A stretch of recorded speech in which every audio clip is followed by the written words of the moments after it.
Welcome back. This weekend is the Queer Wine Festival, the world's first and largest festival celebrating wineries with LGBTQ plus leadership. With me now is the creator of it all, Remy Drabkin. Good morning. Good morning. How are you? I'm good.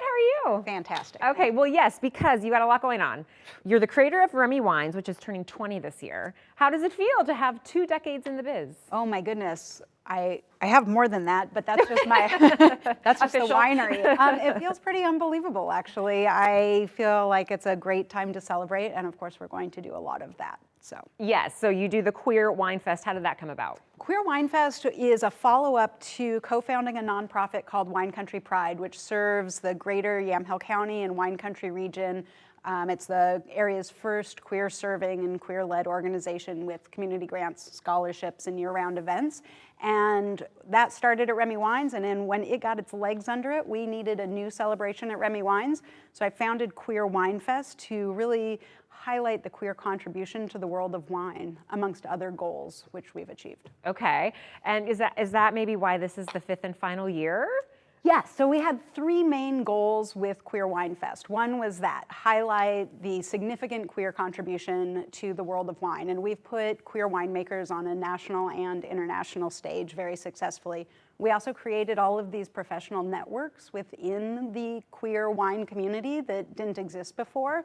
And then lastly, we really wanted to demonstrate that wine festivals could be more sustainable in all sorts of ways. So we've maintained a 91.5% diversion rate in partnership with Zero Waste McMinnville. We also pay our makers to show up there. Every winery gets a stipend as opposed to charging wineries to come and share their wines.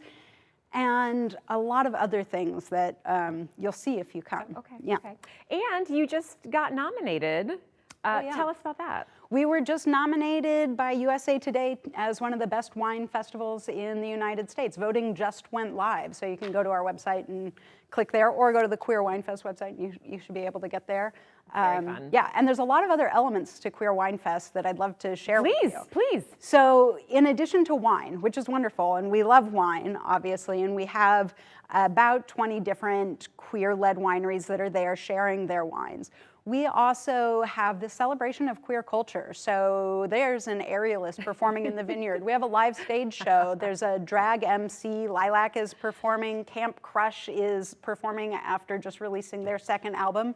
We have interactive art. There's kind of a poetry in the orchard. There are 12 different queer artists that will be highlighted at the event as well. You can get a gender-affirming haircut, which I do like to say your haircut probably affirms your gender. You don't have to be queer. Flash tattoos, all sorts of things. I know, more festival vibe than typical wine festival tasting vibe. It's a celebration, and you can enjoy all these wines. And we have a lot of non-drinkers that come as well. So we also curate the festival for those people to enjoy. And for the drinkers, or even not, maybe you don't want to sit in traffic, you have a shuttle that you offer, which I love. We have a shuttle that will be going from Portland through Beaverton, and then we have a local shuttle that goes to each of our 4 lodging partners and picks up and brings people back and forth. I've got a whole list of things that you do. You named most of them off. The penthouse party. Oh, the penthouse party. So we had so many people traveling from out of state. We wanted to have a welcoming celebration. The night before Queer Wine Fest, we have a reception at the Atticus Hotel. We have the penthouse, and now actually it's grown so much we have everything left to the elevator after you get off at the top floor. And that's a highly interactive event as well. Each room has its own activations. The penthouse is a Magnum party, so we've got our Magnum of wine up here representing tell that. us what you brought. Well, this is the wine Remy Wines is going to be releasing at Queer Wine Fest, and it's Unmet Desire. It's one of our 2 dedicated fundraising wines, so this wine also raises money for Wine Country Pride, which Queer Wine Fest does as well. And then we're also going to be showing our pop, which is just this great pink fizz. And then I brought another one of our wines. It's called Gold Star. And lots of people at home will laugh because I brought that wine.